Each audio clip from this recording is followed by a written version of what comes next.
She's back by popular demand. She's Heather Howard, former state commissioner of health in New Jersey and also a lecturer at Princeton University's Woodrow Wilson School of Public and International Affairs. Good to see you, Heather. Thanks, Steve.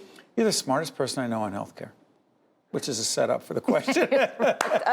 Okay, presidential thing going on. Okay, we don't know what's going to happen, but I do know this. Medicare for all is being talked about a lot. What is it?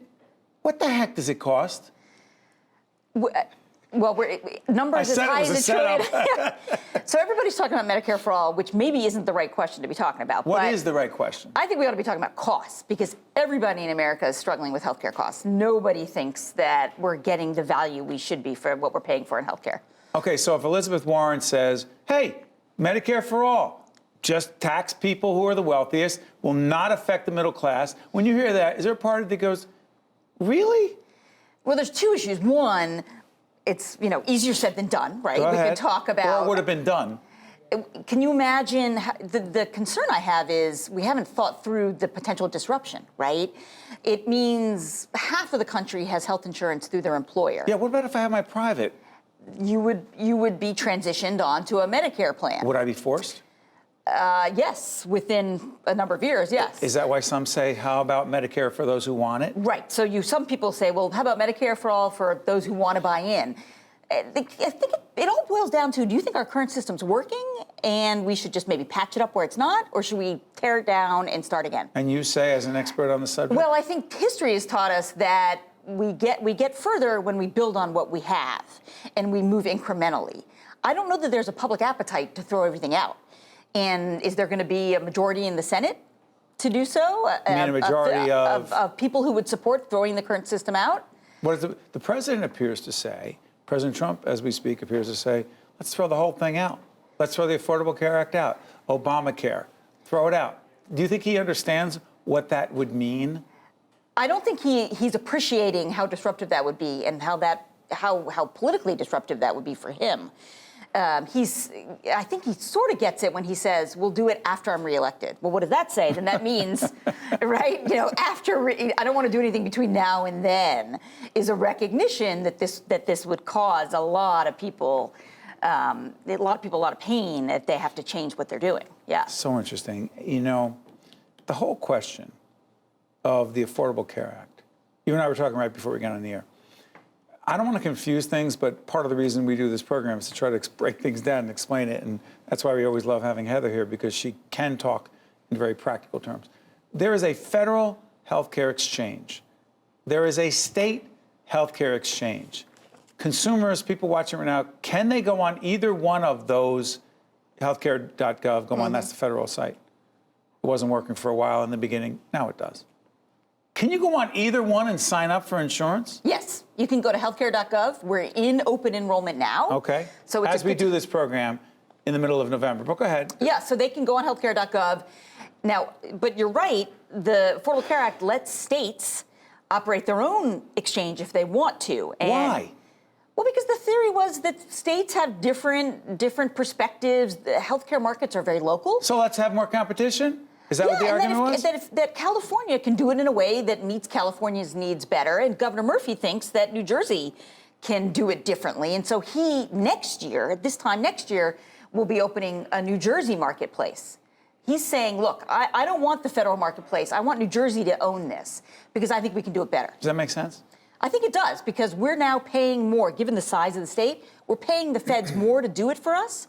And we can do it better with that money. Keep it here in New Jersey, do more advertising, target it to populations here. Excuse me for interrupting. By the way, if you're listening on the audio side, Heather Howard, former commissioner of health in the state of New Jersey and also a lecturer at Princeton University on these subjects.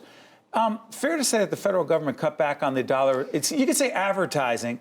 Advertising, particularly for those of us in the media, is a euphemism for public awareness. They're like, listen, we can't do away with the Affordable Care Act, Obamacare. I'm not going to spend a whole lot and let people know about it. That's right. So you have a president now entrusted with implementing a law he doesn't support. Yes. And so some people call it sabotage. He said, I'm not going to fund outreach. I'm not going to advertise the Affordable Care Act. And what's the risk of that? Is that means fewer people are signing up. And it's particularly risky because sick people will sign up for health insurance because they know they need it. But we need healthy people to sign up for health insurance, too. Explain to people why it's not just younger, healthier people, but they happen to usually be healthier.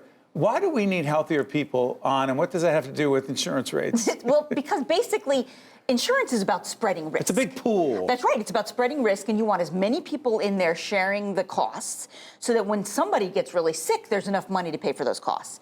If only sick people buy health insurance, there's not enough money in the system, or you have to charge really high premiums.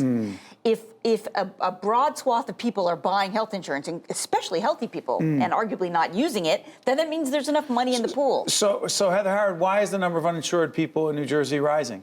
Well, I think partly because there's been this sabotage from the federal level. They said, we're not going to advertise, and that's partly what Governor Murphy's responding to. He's saying, okay, I want to take back control, so we will advertise it. We will let people know when open enrollment is. We will make sure they know what plans are available. And so that's the tension here. You know, you and I have had this conversation many times, and I'm going to put it this way in the time we have left.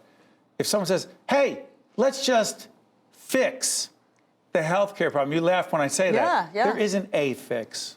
There's not a fix. I like to think in 1948, Harry Truman tried to do universal health care. At that time, health care was 4% of our GDP. Now it's 18%.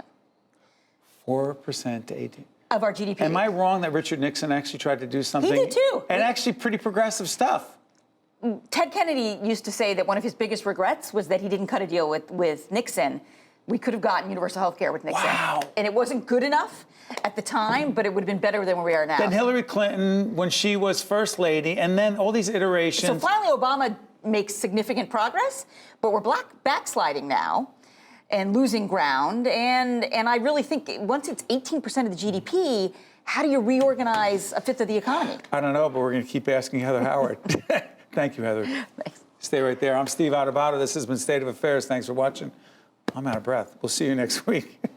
State of Affairs with Steve Adubato is a production of the Caucus Educational Corporation.